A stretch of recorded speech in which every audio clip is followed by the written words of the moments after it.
Okay, good morning. This is Yazi again, coming from Born Again Africa. And today I want to talk and tell a little about my experience with Fihankra. That is Ye Fa Ogyamu, Fihankra. I want to tell a little bit how I uh, landed in Fihankra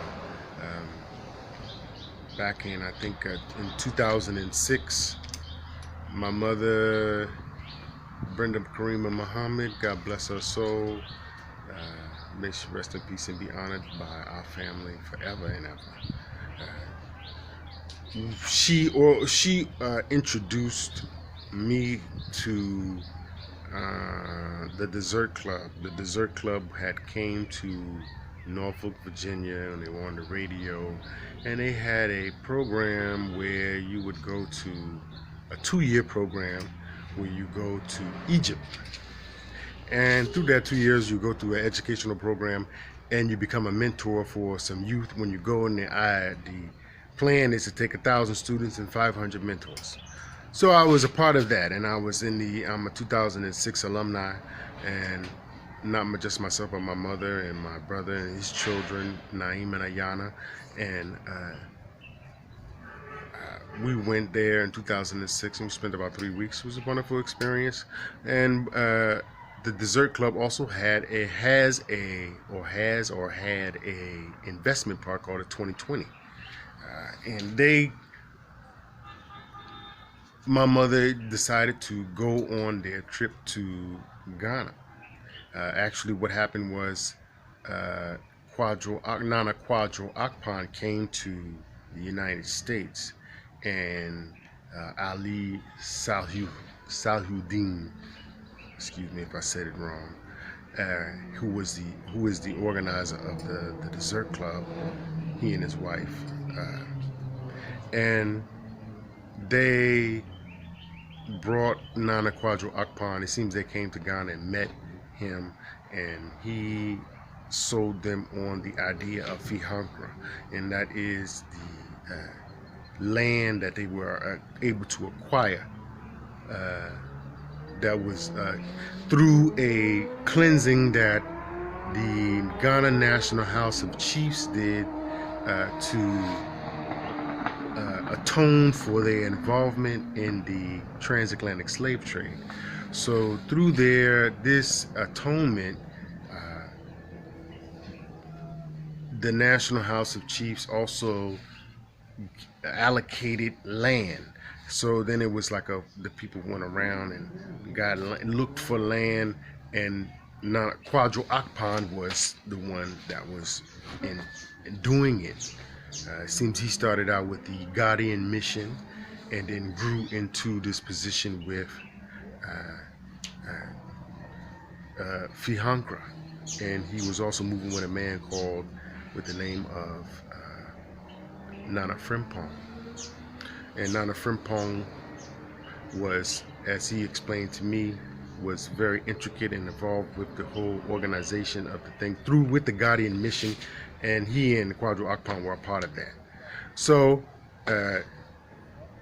Nana Akpan came to the United States. He's from Detroit. It's not that he came to the United States.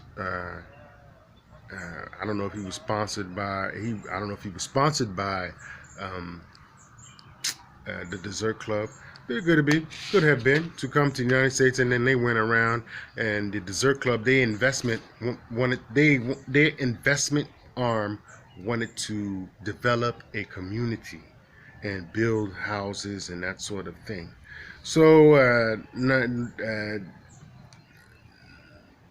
the Dessert Club, after 2006, I think it was 2007 or something like that, they brought Quadro Akpan to Philadelphia.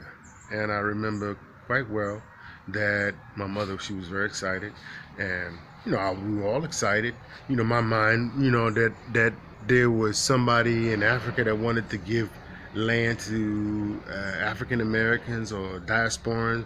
At that time, I wasn't even familiar with the term diasporan like that, but African Americans to come there and develop.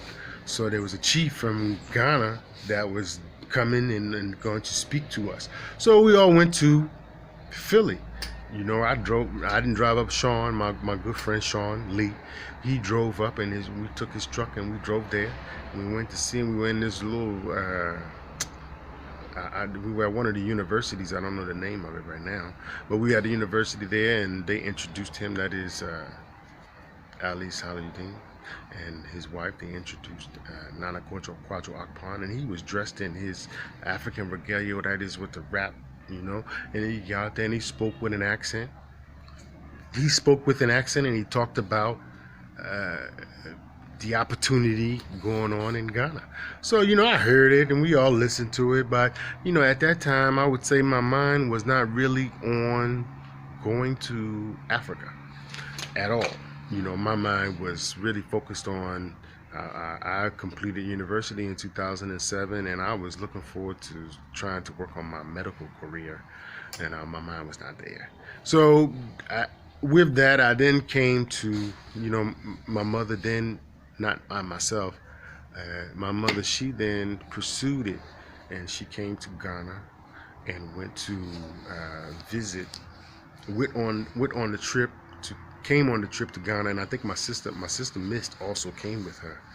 And they went on the trip, and they were part of the ceremony, and they said, I have the video. I saw some of the video that they had. They did a ceremony where they walked across the Adomi Bridge, and there was some people acquired some plots then and broke ground, and it was very emotional.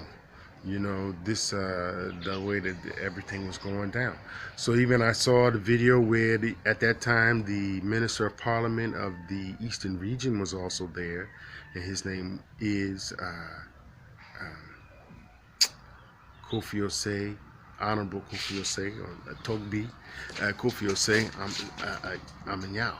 And he was also there, and I saw him as a young man speaking very well about the potential of what Fihankra could be. I have the video, and he talked about if Black Americans can do what we did in the United States and here at Fihankra and build a little America, and that's how it was kind of sold to the people here. So as I'm going through my own experience there. My mother, she came, and initially she wanted to go to Cape Coast, and she wanted to be, she had a friendship with Sister Imukus, Auntie Imukus, Miss Imukus, Abiapio of One Africa. And she initially started out as a confidant with her, and my mother had a dream of bringing a roller skating ring to Ghana. What she saw was, when she came here, she saw the youth kind of idle and moving around with not a lot of recreational things to do.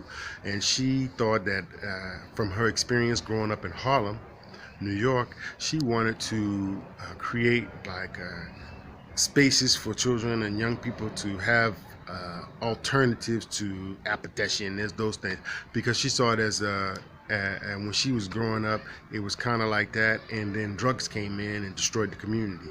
So she wanted to be, that's the role she wanted to play. So she wanted to initially do it in Cape Coast, and even her Sister Imukus, I believe, and her husband at the time were talking about or negotiating about doing the roller skating ring at One Africa. But my mother came to Fihankra and met Nana Kwajo Akpan and his wife, Majwa Akpan, and he was here with his son, and Majwa's sisters were also here, that is Mama Lena and Nzinga, God bless the dead. And they were all here, and my mother saw what they were trying to do and wanted to be a part of a community development. So through the Dessert Club is how she was introduced to Fihankra. At that time, I wasn't going to in the mind of coming to Ghana, though I was raised with a Pan-African foundation. And so my mother would tell me about what was going on, and she would say, "Well, Yazi, I was just there, and she came back, and she's like, yo, Quad Rockpond just died." And mysteriously, I remember her sitting down and she was telling me about it, and it's just like, oh, he died, and something with the body and all that, and I just was like, wow. So you want to move there,